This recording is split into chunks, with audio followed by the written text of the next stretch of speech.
그러면 두 번째 세션 소개해 드리도록 하겠습니다. 전사적 목표와 팀 목표의 정렬, 이렇게 하세요라는 타이틀로 가인즈 컨설팅 그룹 이명철 사업대표님 앞으로 모실 때 여러분들 큰 박수 부탁드리겠습니다.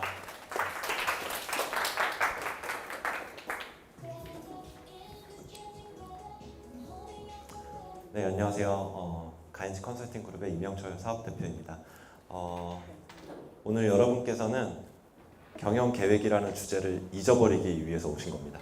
예, 2달 일찍 오신 거거든요. 2달 일찍 오신 거고, 이제는 경영 계획이란 것이 이 정도 난이도가 있는 것이고 이 정도가 걸리는 것이니 나는 캘린더에 요때부터 요이땅 하기로 적어놓고 난 까먹겠다. 이거 위해서 오신 겁니다. 그래서 지난번에 이제 평가 시스템에 관해서 말씀드릴 때도 많은 로직이나 원리들이 존재하지만 가장 중요한 그 경영자 혹은 인사 담당자의 역할은 일정 관리라고 말씀드렸었어요. 오늘 이 경영 계획도 일정 관리가 굉장히 중요한 주제 중에 하나입니다. 연말에 일정 관리가 중요한 주제들이 다 몰려 있어요. 뭐 송년회, 뭐 경영 계획 선포식, 뭐 승진식, 평가, 보상 등등 일정 관리가 중요한 것들이 굉장히 많이 몰려 있는데 오늘 그런 의미에서 굉장히 잘 오셨다고 생각이 들고요.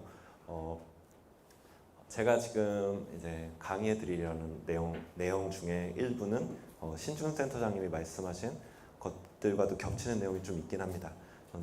저는 이제 그 경영계획 캔버스 이런 것들이 어떻게 팀 레벨까지 잘 얼라인이 되게 만들 수 있는지, 그리고 그런 상태에서 1월부터 본격적으로 막 목표 정하는데 1, 2월 쓰는 게 아니라 1월부터 진짜로 달리게 만들 수 있는지 이 얘기를 좀 해드리려고 하거든요. 시작하기 전에 제가 저희 가인즈 컨설팅 그룹 강사들 중에서는, 컨설턴트 중에서는 좀 스타벅스 많이 쏘기로 유명한 사람인데요. 저희 다 강점들이 있거든요. 뭐 게임 진행 잘하는 컨설턴트, 뭐 수벅 잘 쏘는 컨설턴트 뭐 이렇게 있는데 저는 수벅 쪽입니다. 그래서 제가 어려운 퀴즈를 하나 낼 건데요. 혹시 현장에 계신 분들께만 기회를 드리겠습니다. 직원들에게 가장 최대의 비극이 뭘까요? 회사에서 일하면서 가장 최대의 비극이 뭔지 용기 내서 손 들고 맞춰주시면 제가 이따가 번호 따서 스타벅스 보내드리겠습니다. 예, 저기 제일 뒤에 임금체불. 무슨 사자성어 같기도 하고 굉장히 안 좋은 일이긴 하네요. 제가 말씀드리려는 것보다 더 안 좋은 일 같긴 한데요. 그래도 제가 그 생각했던 답을 말씀해 주신 분께 드리겠습니다. 당일 야근 업종. 예, 굉장히 그 난이도 높은 대답들을 해주시고 계시는데요. 뭐랄까요, 그 회사에서 기대하는 것과 내가 기대하는 것, 회사에서 기대하는 것과 내가 생각하기에 내가 생각하는 기대가 달랐을 때, 벌써 답을 말해드린 것 같은데, 예, 한번 이런 류예요. 예, 한번 말씀해 보시겠어요? 네. 연봉 협상할 때 급여 차이가 많이 날 때. 이거 비슷할 수도 있겠네요. 예. 보상. 예. 네네. 업무적 회의감. 사실 다 드리고 싶긴 한데, 예, 마지막으로 한 번 더 들어볼게요. 네네네. 제가 열심히 일한 성과나 결과가 네네. 회사에서 원하는 네. 일이 아닌 무용 지분이 됐을 때. 거의 맞았습니다. 제가 오대영 팀장님께 이따가 보내드릴게요. 아는 분이 받아서 좀 그렇긴 하네요. 예. 제가 생각하는 회사에서의 가장 최대 비극은 됐다 열심히 일했는데 회사에서 인정 못 받았을 때인 것 같아요. 그러니까 회사에서는 이걸 바라고 있었는데 소통이 안 된 상태로 열심히 일한 거예요. 진짜 뼈를 갈아서 일을 했어요. 근데 연말에 경영자가 이렇게 말하는 거예요. 야, 나 이거 원하는 거 아니었는데. 야, 얼마나 억장이 무너질까요? 저는 제가 생각할 때 최대 비극은 이거 같거든요. 근데 오늘 더 수준 높은 대답들이 많이 나와서 제가 너무나 공감이 되고 동의가 되어버렸습니다. 하지만 이 스타벅스는 이따가 오대훈 팀장님께 보내드릴게요. 그래서 오늘 그 신준 센터장님이 말한 것도 그렇고 제가 말씀드릴 것도 그렇고 그걸 맞추려고 하는 거예요. 예. 내가 열심히 일해야 될 영역과 일해야 될 수준, 도달해야 될 수준을 맞추는 작업이거든요. 물론 수시로 변하죠. 시장과 고객이 변하면서 수시로 변할 겁니다. 하지만 그래도 처음에 세팅하고 출발하자는 거고, 그리고 그 위에서 더 싱크를 더 맞춰가자 이런 얘기를 하고 있는 거죠. 그래서 전사적 목표가 경영계획 캔버스로 잘 짜져 있으면은 이제 그거를 내려주는 작업을 해야 되는데요. 말씀 나누기 전에 이런 그 좋은 일이 있었습니다. 그 제가 이제 죄송합니다. 그 이랜드 그룹에 다녔던 적이 있었는데 어느 해는 회사에서 목표를 안 내려줬어요. 예, 그룹에서 각 사업부의 목표를 안 내려주고 한번 모험을 해보셨어요, 회장님이. 야, 너네 사업부 다 목표 짜서 올려봐 이러셨어요. 그리고서 다 모아봤는데 모였던 매출 목표가 그 해에 한 3조가 나왔습니다. 더 해보니까 회장님이 생각했던 기대 매출 목표는 2.5억 정도 됐어요. 회장님이 박수 쳐줬죠. 당연히. 야, 이대로 하면 되겠는데? 잘해? 그러고서 끝났어요. 예. 그러니까 경영계획 세울 때 제일 그 좋은 상황인 거죠. 그 나쁜 상황은 이런 거겠죠. 야, 우리 200억이야. 그랬는데 이제 직원들이 200억 어떻게 하라는 말이야 진짜. 100억도 빠듯한데. 이런 상황이 제일 나쁜 상황일 거고, 버텀업으로 야 짜서 가져와봐 그랬는데 경영자가 기대한 것보다 훨씬 높아요. 이게 이제 가장 좋은 상황일 수 있겠죠. 어쨌든 그 경영계획 짜는 그 방법도 여러 가지가 있겠지만 그런 정렬 작업들 어떻게 하는지 한번 좀 보겠습니다. 일단 아까 스왓도 있었고 뭐 패스트 방법, 3C, 뭐 포피 여러 가지 방법들이 있었지만 가장 중요한 거는 고객과 싱크를 맞추는 거잖아요. 예. 그 전사적 목표랑 팀 목표의 싱크를 맞추기 전에, 온라인 시키기 전에 가장 중요한 거는 회사와 고객이 싱크가 맞아 있는 거예요. 그렇지 않은 상태에서 팀 목표와 전사적 목표가 정렬된다? 이거 아무것도 안 되겠죠. 7년 연속 적자했던 스파우라는 브랜드가 있는데요. 어느 날 회장님이 마케팅 총괄을 부르면서 이렇게 말을 했습니다. 야, 너네 올해 더 적자면 너네 접는다. 알아서 해라. 그러고서 이제 스파우 마케팅 총괄이 이제 고민을 시작하다가 한 가지 놓치고 있었던 키워드를 발견을 했습니다. 뭐냐면 고객이었어요. 고객. 우리가 맨날 고객 했는데 실제로 고객 관찰을 안 하고 있었다는 사실을 이 마케팅 총괄이 깨닫고 두 가지 액션을 했어요. 첫 번째는 제가 퀴즈 드리고 싶은데 오늘 시간이 많이 없는 것 같아서 말씀드리겠습니다. 첫 번째는 고객 동행 쇼핑이었어요. 좀 패션 감각 좋은 사람이 그 스파우 매장에 들어오면은 쫄래쫄래 가가지고 여쭤보는 거예요. 제가 오늘 옷 너무 잘 입고 오셔가지고 한번 동행하면서 쇼핑하시는 거 관찰해보고 싶은데 괜찮으시겠어요? 자, 이럴 때 상품권 얼마 정도 주면 허락해 주시겠어요? 혹시 5만 원? 너무 쉽게 넘어가 주시는 것 같은데요. 여기서는 이제 10만 원을 줬다고 합니다. 그러면서 동행 쇼핑 허락을 받고 이제 고객이 들었다가 다시 넣은 상품도 관찰도 해보고, 또 어떤 거는 그냥 별로 보지도 않고 그 바구니에다가 쓸어가는 것도 관찰하고 이것들을 하고 나서 한 가지 결론을 얻었는데, 우리 매대에는 고객이 원하는 상품이 전시가 되어 있지 않다는 결론을 얻었어요. 그리고 나서 전시의 권한과 책임을 현장에 주기 시작했습니다. 그 전에 본사에서 다 결정해 줬거든요. 여기에는 이 상품 배치해 주시고요. 여기에는 이 상품 배치해 주세요. 이거를 본사에서 결정했었는데, 동행 쇼핑을 하고 나서 얻은 결론을 가지고 첫 번째로 반영한 것이 현장에서 그 디스플레이하는 권한은 현장에 주자. 이걸 결정을 했습니다. 그리고 나서 매출이 확 좋아졌어요. 근데 여전히 적자였습니다. 스파우에서 두 번째로 했던 게 어떤 것이 있었냐면요. 제가 일단 목이 좀 안 좋아서 양해 좀 부탁드리겠습니다.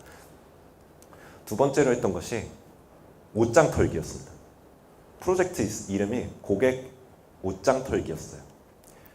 패션 감각이 좋은 옷 잘 입고 온 것 같은 고객님이 매장을 둘러보고 나서 아무것도 안 사고 나갈 때 또 따라가는 거예요. 고객님 오늘 옷 너무 잘 입고 오셔서 저희가 눈여겨보고 있었는데 아무것도 안 사가셔가지고 저희가 따라 나왔는데요. 오늘 저희가 진짜 고객님이 원하시는 옷들을 만들어 드리고 싶은데 오늘 한번 가서 옷장에 있는 옷들이 어떤 것들이 있는지 저희가 다 끄집어내가지고 분석 한번 해봐도 될까요?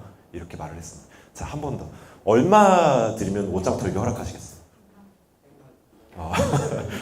여기서는 30만 원으로 했는데 됐다고 합니다. 이 갭이 크시네요. 5만 원하고 100만 원. 그렇게 해서 이제 옷장 털기를 한 고객이 50명이 있었는데 다 하고 나서 스파고의 그 상품 기획이 달라지기 시작했어요. 그리고 나서 짱구 파자마도 나오기 시작했고요. 그리고 해리포터와 콜라보한 제품들도 나오기 시작했고 굉장히 그 고객들이 원하는 제품들이 많이 나오면서 지금은 이제 토종 SPA 브랜드로 그래도 나름 잘 하고 있죠. 그 해 바로 매출이 그 손익이 바로 그 플러스로 돌아섰다고 합니다. 우리 고객 하고 있는데 우리가 정말 올해를 마감하기 전에 우리가 발견했던 고객의 니즈 그리고 고객의 페인 포인트, 불만족 이런 것들 얼마나 알고 넘어가실지 모르겠어요. 저희도 마찬가지지만 그래서 이제 고객 얘기를 한번 해드리고 싶었고요. 작고 멋진 발견이라는 책이 있는데요. 이 책 정말 좋습니다. 재밌기도 하고요. 작고 멋진 발견이라는 책에서는 스몰 데이터가 얼마나 중요한지 나오는데요. 이것도 역시나 고객 얘기입니다. 레고가 위기에 처한 적이 있었어요. 2000년 아마 초였을 겁니다. 마케팅 그 총괄하고 있던 사람이 왜 그러지? 우리 빅데이터에서 말하는 것에 따라서 굉장히 잘하고 있다고 생각을 하는데 왜 고객들은 레고를 점점 사지 않는 걸까? 이 고민이 있었어요. 그래가지고 어떡하지 하다가 그래 우리도 맨날 고객 얘기하고 빅데이터만 보지 말고 고객집 만나러 다녀보자 이렇게 결심을 하고 나서 이 마케팅 책임자가 레고 마니아들을 만나러 다니기 시작을 했습니다. 어느 날 이런 소년을 만났습니다. 막 스케이트보드를 타고서 그 마케팅 책임자 앞에 딱 타닥 해가지고 스케이트보드를 딱 세워놓고 이 소년이 물어보는 거예요. 아저씨한테. 아저씨, 마케팅 아저씨라고 그랬겠죠. 마케팅 아저씨, 제가요 정말 자랑스러워하는 거 한 가지가 뭔지 아세요? 지금 제 옷 중에 있거든요. 뭔지 아세요? 했더니 뭔데? 이렇게 물어봤어요. 바로 이 낡은 운동화예요. 왜? 제가 이 스케이트보드를 이렇게 멋지게 타는 동안 이 운동화가 이렇게 낡게 되었거든요. 그래서 이 운동화는 제 스케이트보드 묘기에 대한 증거예요. 제가 얼마나 노력했는지 증거가 여기 있어요. 하는 거예요. 그때 마케터가 무릎을 탁 치면서 한 가지 결심을 했습니다. 빅데이터에서는 레고가 점점 쉬워져야 된다고 말을 하고 있었거든요. 쉽게 조립할 수 있게 만들어야 된다 이렇게 말을 하고 있었는데 그 레고 마니아 어린이의 고백을 들으면서 마케터는 결심을 했어요. 우리가 빅데이터에 역행해보자. 레고는 됐다 어렵게 만들게 해야 된다. 왜냐하면 성취의 경험을 주기 위해서요. 그때부터 나온 것들이 여기도 이제 해리포터 막 성 시리즈, 아디다스와 콜라보한 운동화 시리즈, 막 제가 지금 제 애들이 3명이 있거든요. 제 중1짜리 아들이 만드는 레고 보면은 이거는 뭐 말도 안 되게 어렵습니다. 그냥 차라리 일하는 게 더 쉬워요. 레고 만드는 것보다. 그렇게 이제 레고가 스몰 데이터 즉 고객의 행동, 고객 관찰을 통해서 다시 이제 안 좋았던 경영 상황을 역전시켰다 그런 이야기들이 여기 작고 멋진 발견에 들어가 있거든요. 제가 이제 오늘 뭐 팀 목표와 정렬하는 얘기를 해야 되겠지만 그래도 고객 얘기를 안 할 수가 없더라고요. 그래서 이런 얘기들을 해드리는데 여기서 중요한 질문은 이런 것들이죠. 우리가 그 경영계획 ABC 피드백이든 수화시든 이런 것들 함과 동시에 혹은 그 전에 이런 질문 대답해봐야 된다는 겁니다. 고객의 불만은 무엇이었나? 생소리 많이 듣잖아요. 생소리 쭉 적어보는 겁니다. 고객은 언제 고맙다고 했었나? 우리 막 카톡 막 받잖아요. 고맙다 혹은 이거 불만이다 이거 언제 해주냐 이런 카톡들 언제 고맙다고 했는가? 고객은 무엇에 지갑을 열고 있는가? 고객의 라이프 스타일은 어떤가? 재구매 고객은 도대체 왜 또 왔는가? 그리고 마지막으로 빅데이터에서 말하고 있는 건 뭘까? 이런 것들을 잘 관찰하고 나면은 이것을 스왓에도 반영할 수 있을 것이고요. ABC 피드백에도 반영해서 우리가 정말 뾰족한 경영 계획을 세우는데 도움을 받으실 수 있을 거라고 생각이 듭니다. 그래서 저희도 매년 이제 저희는 일부러 그 한 해를 12월 1일에 시작을 하거든요. 아마 이 작업을 저희 회사도 아마 10월 말이나 11월 초부터는 엄청 많이 할 겁니다. 그동안 고객이 어떤 말을 우리한테 했었는지, 그리고 어떤 불만족을 우리한테 말했었는지 이런 작업들을 이제 곧 하게 될 건데요. 예, 2달 일찍 오셨으니까 아마 좀 더 여유 있게 하실 수 있을 것 같습니다. 예, 목표 정렬이 필요한 4가지 영역이 있습니다. 뭐 두 가지인데요. 하나는 아까 그 경영계 캔버스에서 보셨던 것처럼 첫 번째는 중요한 숫자입니다. 숫자. 회사에도 중요한 숫자가 있지만 그 회사 전체의 중요한 숫자를 달성하기 위해서 각 팀에서 반드시 관리해야 되는 아주 중요한 숫자들이 있거든요. 3M에서 정말 중요하게 다루고 있는 숫자는 뭐라고 혹시 생각하세요? 혹은 알고 계세요? 3M에서는 정말 중요하게 생각한 숫자가 신제품 매출 비중입니다. 20%를 달성을 해야 돼요. 20%를 달성하지 못하면은 이제 비상등 들어오는 겁니다. 야, 다 모여. 우리 신제품 매출 20% 아래로 떨어졌어. 이거 안 돼. 그러면서 이제 비상등 켜는 거죠. 애슐리도 비슷합니다. 애슐리 요즘 또 뜨고 있는데 패밀리 레스토랑으로 유명한 애슐리, 거기서도 신제품 매출이 20%를 차지해야 된다는 그 KPI를 가지고 있거든요. 그런 것들이 이제 경영 계기판이라고 부르는 거죠.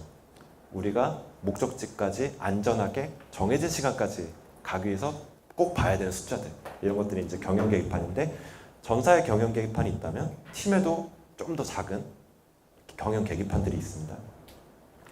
해결 과제도 정렬이 필요합니다.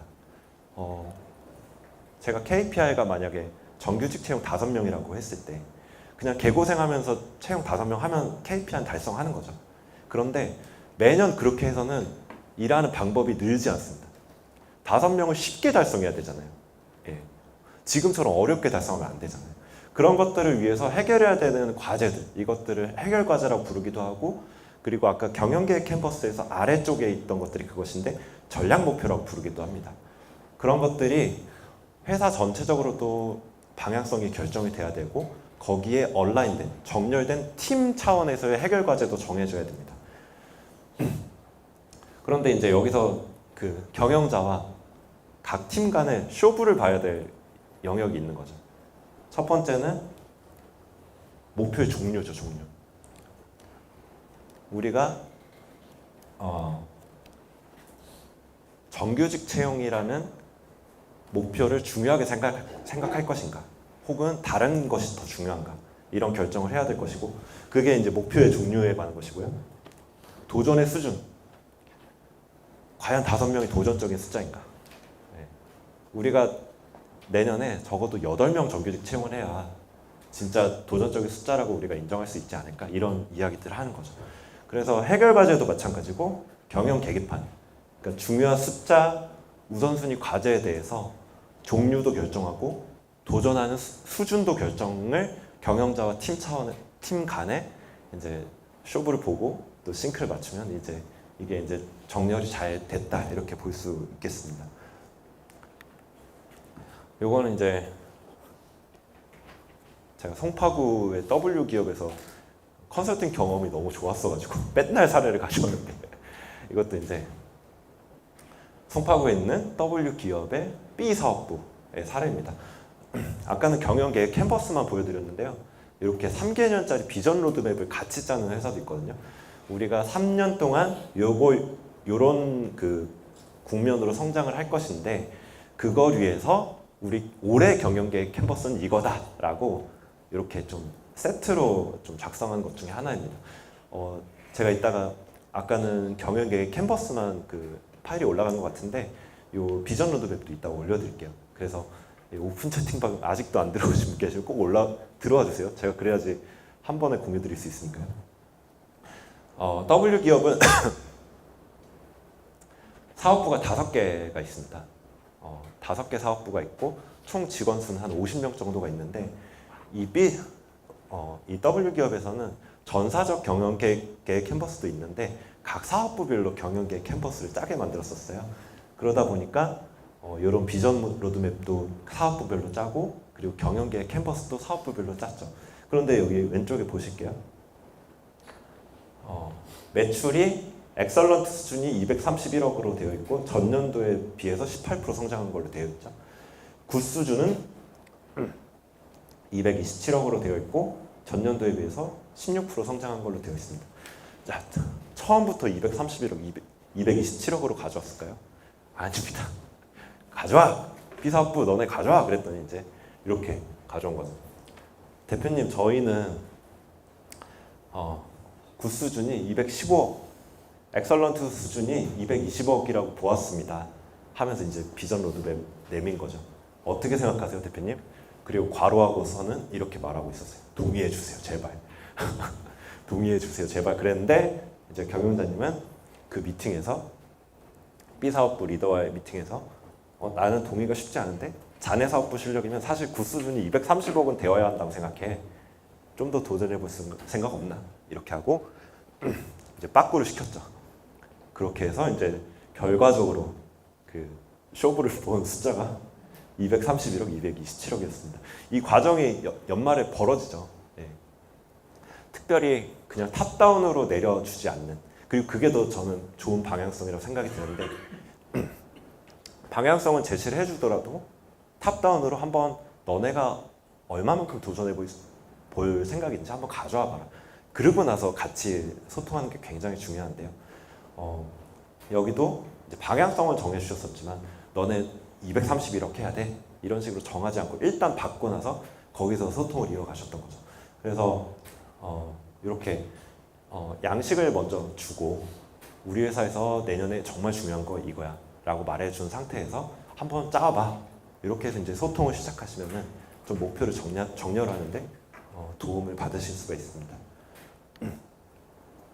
이런 시각화도 가능한데요. 목표 매칭표입니다. 한 20명 되는 조직의 목표 매칭표인데요. 저 제일 위에 있는 가로로 연간 매출 60억, 신규 리뷰 900건, 신규 고객 20% 증가 이렇게 제일 위에 있는 항목들은 뭐냐면 전사적 목표예요. 전사적 목표. 경영계획 캔버스 짜면서 전사적으로 세팅한 목표가 제일 위에 있습니다. 아래에 있는 항목들은 뭘까요? 보시면 아시겠지만 A팀부터 G팀까지 총 7개 팀이 있는데 제가 이제 팀 이름이 원래 있었겠죠. 근데 이제 오늘 이제 보완을 위해서 G팀까지로 바꿔서 가져왔는데 각 팀에서 정한 각 팀의 올해 연간 목표들을 그 전사적 목표에 해당하는 것들을 찾아서 칸을 한번 채워본 거예요. 왜 채워봤을까요? 경영자가 불안한 거죠. 예. 경영자가 각 팀에서 목표 세운 거 좋은데 이 목표 달성하면 진짜 우리 전사적 목표 달성돼? 이게 이제 불안하고 그려지지 않으니까 제가 한번 같이 만들어 드린 거죠. 되게 그냥 아무것도 아니지 않습니까? 근데 이거 보고 나서 안심하시더라고요. 아 됐네요. 아 전사적 목표 되겠네요. 우리 목표 각 팀에서 이렇게 7개 팀에서 각각 이렇게 잘 나눠 맡아서 해주면 될 것 같아요. 아 좋은 것 같아요. 저희 아직도 우리 팀들 근육이 별로인 줄 알았는데 이번에 짠 거 보니까 괜찮네요. 뭐 이렇게 되는 거죠. 그래서 아무 표도 아닌데 이런 표만 있어도 전사적 목표랑 팀의 목표들이 어떻게 얼라인 되는지 보는 데 도움을 많이 받으실 수 있습니다. 그래서 이 목표 매칭표 같이 한번 그 각 팀과 전사적 목표가 어떻게 연결되어 있는지 한번 시각화해 보셔도 큰 도움을 받으실 수 있을 것 같습니다. 특별히 아까 이제 대리점 사례 물어보신 분 계셨는데, 예, 그렇게 이제 전체 목표를 모았을 때 그래서 어떤 일이 벌어지냐, 결과적으로 어떤 목표가 달성되냐 이런 것들을 한번 모아보시는데도 이런 양식이 꽤 유익할 것이라고 생각이 듭니다.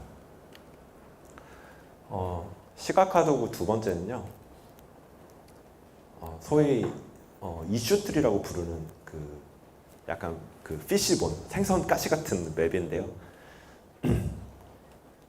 여기는 이제 제가 그 어떤 프로젝트 목표 기준으로 짠 이슈 트리지만 회사 전사 목표에 관해서도 이 전사 목표를 달성하기 위해서는 어떤 세부 목표들이 달성돼야 되는지 경영자나 혹은 전략기획 담당하는 사람 입장에서 미리 한번 얼키설키 한번 그려보시는 거예요. 우리가 매출 60억을 하려면 그 전에 유통사들이 개발이 돼야 되고 그리고 신제품이 몇 건이 출시가 돼야 되고 이런 것들 막 짜보시는 거죠. 여기도 비슷한 구조거든요. 왼쪽으로 갈수록 상위 목표고 오른쪽으로 갈수록 하위 목표인데요.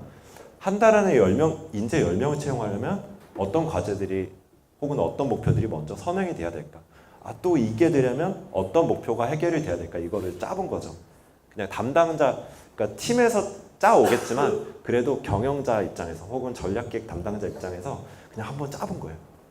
요게 되려면 요게 돼야 되고 요게 되려면 요게 돼야 되네. 일단 가지고 있자. 그리고 팀에서 목표 가져왔을 때 내가 짠 거랑 한번 대조해 보면서 좀 누락된 게 있으면 내가 좀 보완해오라고 말해줘야겠다. 이런 식으로 한번 짜보는 거죠. 이렇게 한번 짜고 나면은 뭐 경영자랑 소통할 때도 좋고 경영자가 각 팀의 리더와 소통할 때도 굉장히 좋습니다. 그리고 누락이 있었던 목표들을 좀 끄집어내는 데도 도움이 되고요.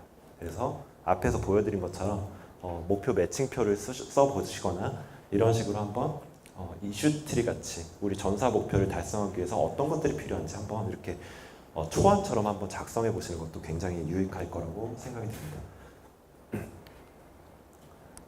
네, 이제 에스테틱 기업 중에 끌리메라는 회사가 있는데 끌리메에서도 이런 식으로 비전 로드맵과 경영계획 캔버스를 짜가지고 그 전 직원이 한 30명 조금 넘는데 그 직원들에게 이렇게 발표를 해주는 모습입니다. 이렇게 방금 본 그 비전 로드맵 아까 그 10%런 화면 하고 좀 비슷한 그림이죠. 그래서 경영자가 우리 회사가 2024년에는 이러이런 것들이 중요한 숫자고 중요한 해결 과제인데 자, 나 너네한테 말해줬다. 이제 각 팀별로 이 방향성에 맞춰서 한번 짜보세요. 이렇게 말을 해주는 거죠. 그 당일에 이제 포스트잇 가지고 우리 중요한 숫자는 뭘로 해야 될까? 우리가 달성해야 될, 해결해야 될 과제들은 뭐가 있어야 될까? 이렇게 한번 작업을 하고 또 발표하는 시간을 가졌던 그런 장면입니다. 그리고 저희는 이제 컨설팅 할 때 쉽게 해드려야 되기 때문에 막 이런 것도 막 써가지고 양식도 나눠드리고 그러는데 그냥 한번 참고해 보시라고 가져왔습니다. 오늘 수고 많으셨습니다. 바로 앞장에 있었던 워크숍 얘기하는 거죠. 오늘 수고 많으셨습니다. 3월 7일 워크숍에서 포스트잇에 작성하고 발표해 보신 것을 토대로 각 팀에서 2024년 6월 말까지 달성해야 할 숫자 베스트 5와 해결해야 될 과제 베스트 5를 작성해서 제출해 주시기 바랍니다. 하고 나서 이제 양식도 되게 뭐 없죠. 그냥 작성하는 거예요. 그리고 나서 이제 그 첨삭을 해주는데 이런 식으로만 그러니까 워크숍에서 우리 회사의 2024년 방향성 잘 말해주고 그리고 적으라 그러면 진짜 잘 적습니다. 이런 식으로 경영계획 수립할 때 안내할 때 이런 코멘트만 좀 따라해 보셔도 유익함이 많이 있으실 거고 이제 요거는 이제 그 프로세스 있겠죠. 그러니까 회사에서 전사 경영계획 캔버스를 일단 짰고요. 그리고 발표를 해줬고 그리고 나서 이제 각 팀 성과 목표를 작성해 보라고 할 때 이런 이제 안내를 하시게 될 거고 이걸 이제 써서 가져왔을 때 바로 통과가 될까요? 통과가 안 됩니다. 한두 번 오르락내리락 해야 돼요. 아까 말씀드렸던 대로 목표의 종류에 대해서 경영자가 동의하지 않는 것도 한 50, 뭐 많게는 50%까지 있을 수가 있고 그리고 목표의 종류에는 동의가 되었는데 목표의 수준에 동의가 안 되는 경우도 있거든요. 저희 매출 30억 할게요 그랬는데 경영자 생각할 때는 30억 택도 없고 한 40억은 해야 된다. 이런 주장을 하실 수도 있잖아요. 그래서 이런 이제 작성을 해서 냈다 하더라도 한 2번 정도 오르락내리락 작업이 있고 나서 이제 팀 성과 목표가 확정이 되게 되어 있습니다. 그렇게 하고 나면 이제 경영 계획을 언제든지 누구나 바로 볼 수 있게 만들어 줘야 되거든요. 예. 그래서 어떤 기업들은 여기 이제 기업명이 있지만 이렇게 경영 계획 보드를 만들어 가지고 팀 뒤에 있는 벽에다 붙여놔요. 예. 지금도 파르팜에 가면은 경영 계획 보드가 붙어 있거든요. 그래서 막 바쁘게 일하다 보면 목표를 놓치는데 아, 나 내 경영 계획 뭐였지? 하고 나면 벽 이렇게 돌아보는 거예요. 아, 맞네. 그러고서 다시 이제 목표에 초점을 맞추고 집중을 하시죠. 물론 이렇게만 그 뭐 실물로만 이렇게 표현되어 있는 건 아니고요. 제가 이제 다른 기업 사례다 보니까 이렇게 내용은 다 지우고 왔는데 사실 솔직히 말하면 다 보여드리고 싶거든요. 그래야지 이제 진짜 사례로서 이제 킵을 하실 수가 있을 텐데 이거는 제가 구글 스프레드시트를 이렇게 다운받아서 가져온 겁니다. 아까 말씀드린 대로 중요한 숫자를 관리해야 되고 또 중요한 해결 과제에 집중해서 목표 관리를 해야 된다고 말씀드렸는데요. 좀 목표 관리 잘하는 조직은 항상 이 두 가지를 관리하고 있어요. 첫 번째, 숫자에 해당하는 계기판. 두 번째, 해결 과제에 해당하는 성과 목표. 이렇게 관리를 하거든요. 그래서 여기 보면 지금 이제 3쿼터니까 3쿼터의 목표와 결과를 적게 되어 있죠. 그리고 9월을 적게 되어 있고 또 여기 이제 9월 4주만 적혀 있지만 이 주차별 목표 관리 작업을 연초부터 계속 해온 거예요. 1월 1주차부터 지금 이제 9월 4주까지 계속 해온 겁니다. 여기서 아까 제가 처음에 시작할 때 직장인의 최대 비극은 하지 않아도 될 일을 됐다 열심히 하는 거다 이렇게 말씀드렸었는데 이렇게 이 구글 스프레드시트를 본인만 볼 수 있는 게 아니라 모두가 볼 수 있거든요. 그리고 매주 처음에 세웠던 성과 목표에 몰입해서 거기에 관한 피드백을 매주 하고 있습니다. 이 사람이 목표를 잃어버릴까요? 목표에 어긋난 다른 액션을 하고 있을까요? 아닙니다. 초점을 잃지 않고 연말까지 갈 수가 있습니다. 그래서 이렇게 경영계획 캔버스가 세팅이 됐고 그리고 팀 성과 목표까지 경영자 합의가 일어나고 나면은 그때부터는 이제 뭐 구글 스프레드시트를 쓰실 수도 있고 뭐 플로우를 쓰실 수도 있고 뭐 잔디를 쓰실 수도 있고 플랫폼 뭐 택하기 나름이겠지만 그런 식으로 매주 저희 영어로 하면 스프린트 미팅인데 매주의 목표에 관한 자기 피드백이 일어나는 겁니다. 개인 단위까지 가실 수도 있고 각 팀 단위까지 가실 수도 있거든요. 그런 것들을 하다 보니까 연초에 세웠던 경영 목표가 이루어지는 거예요. 실제로 이 시트를 제가 다운받은 이천에 있는 그 당나귀 밀크 만드는 회사가 있는데 그걸로 이제 화장품 만드는 회사거든요. 이 회사는 올해 연간 목표가 60억 매출인데 이 세팅 작업을 이제 올해 그 하반기를 시작할 때 했습니다. 매출 60억이 굉장히 그 멀리 있는 요원한 목표 같았는데 지금 거의 이제 근접해가고 있는 걸 보면서 굉장히 즐겁게 일을 하고 계시거든요. 저는 뭐 뾰족한 전략 여기에 그 비결이 있지 않다고 생각합니다. 예. 성과 목표에 대해서 전사와 팀이 합의가 되어 있고 그거를 매주 보면서 피드백을 하고 있기 때문에 이 근접해가는 일이 일어나고 있다고 생각을 하거든요.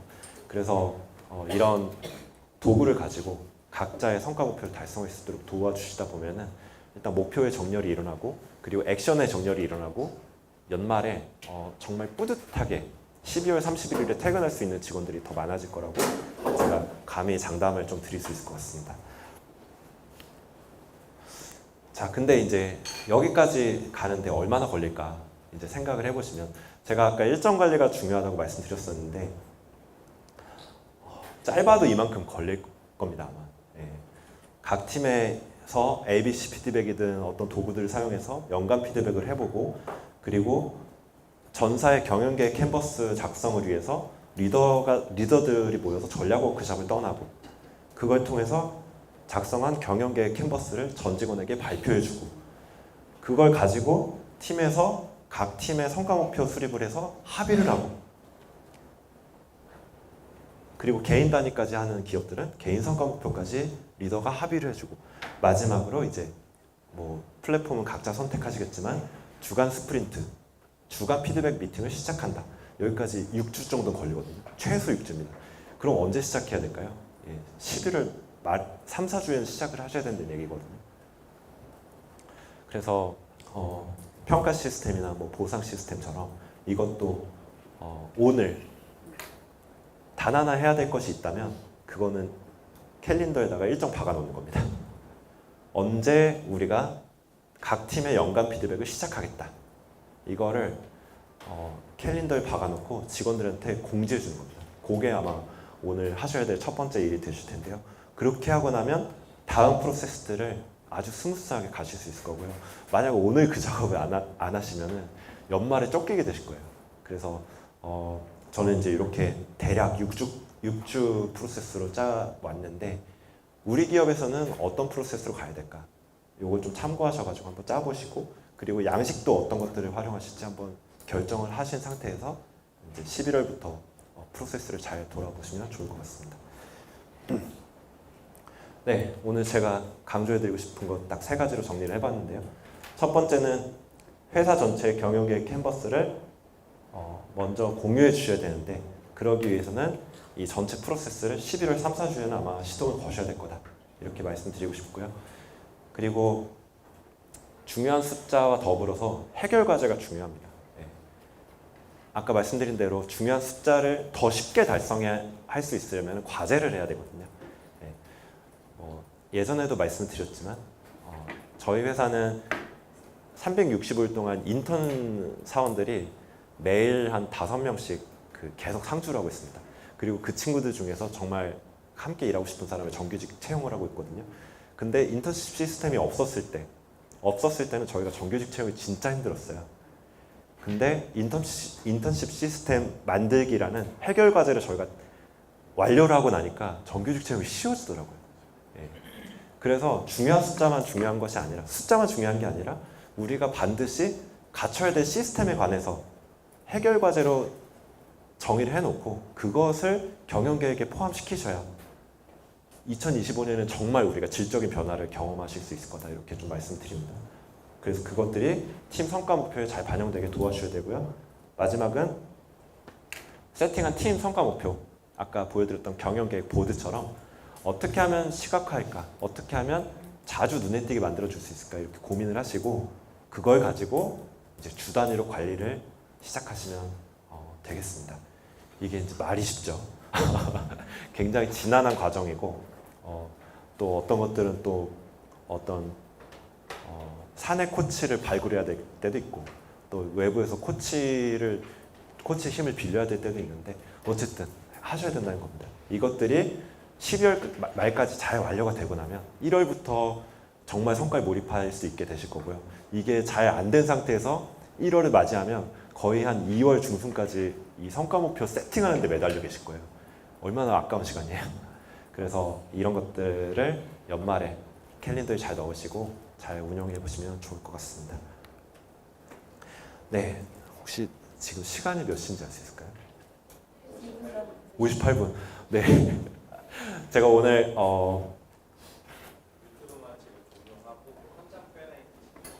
네네 지금 유튜브 라이브랑 같이 진행을 하고 있기 때문에 일단은 오늘 제 강의는 여기서 마치기로 하고요. 그리고 유튜브 보신 분들 안녕. 감사했습니다. Q&A 저는 이 시간이 더 중요하다고 생각을 하기 때문에 혹시 좀 있으신 분들은 한 두세 분 정도 제가 받고 그리고 오늘 시간 마무리하도록 하겠습니다. 혹시 좀 경영계획 관련해서 그리고 전사적 목표랑 팀 목표 정렬하는 데 있어서 좀 질문 있으시면 한번 주시고요. 저도 최대한 답변을 드려보도록 하겠습니다.